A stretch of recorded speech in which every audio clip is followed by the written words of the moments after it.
Hello folks, Eric Potts here. I've been asked to answer a few questions for Panto Archive, so here goes. Goody or baddie? First question. Always goody. Always goody. I've played Ugly Sister a few times. I'm kind of best known these days for playing the Dame, which I absolutely adore playing. You've got to have a real warmth, a real rapport, and I always think the Dame should be able to stand at the front door of the theatre at the end of every performance, and all the kids should want to come and give her a hug. She should feel like their third granny, a real sense of accessibility, of safety, and of warmth. So yeah, always goody. There's some lovely comedy moments playing the Ugly Sister, which I enjoy, but yeah, I don't know if I'm particularly fond of being booed, even though it means you're doing it well, of course. And there's some fantastic Ugly Sisters out there. Second question, if you could appear in Panto with any other celebrity, living or dead, who would it be? Good question. I've been very fortunate to be able to appear with some incredible people. I can't have any favourites, but I do. Dame Edna Everage was a real joy and a real highlight of my career. We did Panto together in Wimbledon Theatre for First Family Entertainment a few years ago, and she was an absolute delight to work with. Very giving, very funny, very generous on stage, very generous off stage, and just a real, pinch yourself moment. It was great fun. I also had the honour of writing and directing that show, as I did regularly for First Family. Great other people.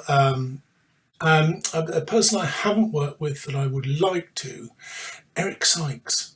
I'm a real fan of Eric Sykes. I've done a lot of work in Oldham, where he was from. I get his comedy. That would have been great. Victoria Wood. Oh, we tried every year at First Family to get her to come and do pantomime. It's an incredible loss to the business as a whole. But yeah, I would love to have done Panto with Victoria Wood. Prior to the dreadful outbreak of COVID-19, did you have plans already in place for a 2021 Panto? Nothing signed on the dotted line for performing this year. There were a few possibilities, one in particular with Kudos, of course, the great team at Kudos, with whom I have been working for the past 3 years since First Family folded. Nice bit of alliteration there. So yeah, I was really looking forward to doing another of the spectacular Kudos shows. I obviously write a lot of pantomimes as well, so I had quite a few commissions in for them, and indeed have written quite a lot of the scripts, predominantly for the great team again at Imagine Theatre, and so far they've all been postponed to next year. Personally, I would say rightly so. I don't think it's safe to get crowds in that we would want for a pantomime audience into a venue as yet. So yes, it has affected me, sadly, but to be honest, it's affected a lot of people a whole lot worse. So I shan't moan too much, and I shall look forward to the 2021 season with great joy. Question number 4. Did you watch Panto as a child? What's your earliest memory of it? Yes, I did. My earliest memory, I think, was going to the Civic Theatre in Ayr. I was born and brought up on the west coast of Scotland, and my primary school used to take us to the Civic Theatre, which I found out only in later life. This was an amateur production. There were 2 great venues in Ayr, the Civic, which was an old church, I believe, that had been converted, and the Gaiety Theatre, which I'll talk about in a minute. Civic Panto was great. I remember as a child having 2 real fears. I wanted to go and see a pantomime, but I feared fire on stage as part of an illusion or something, and that happened one year, and it terrified me. And as a child, I was also terrified of the tipping seats. I thought I'd just vanish down them and never be seen again. So yeah, real phobias for something that's become a major part of my life. But yeah, they were great. I didn't know there were amateur shows at the time. We just lapped them up and loved it. There's a lot of great amateur panto around the country, of course. The Gaiety Theatre was the closest professional theatre, where Johnny Beattie, a great Scottish stalwart of the variety scene who passed away recently, was always the Dame and was a great inspiration to me. And we also went up to Glasgow, I don't think every year, maybe every couple of years, to see the show at the King's, which was great because I ended up working there, directing the shows. I've been in one of the pantomimes there, and I wrote the King's Theatre pantomime for 10 years, which was a huge honour for me and a great sort of nostalgic achievement, if you like. Panto in Scotland, slightly different, very much based on the old variety scene, and yeah, loved it, really loved it, and made a huge influence. Have you ever worked with anyone in Panto who you did not enjoy performing with? Well, yes, I think it'd be fair to say. I'm not going to mention names.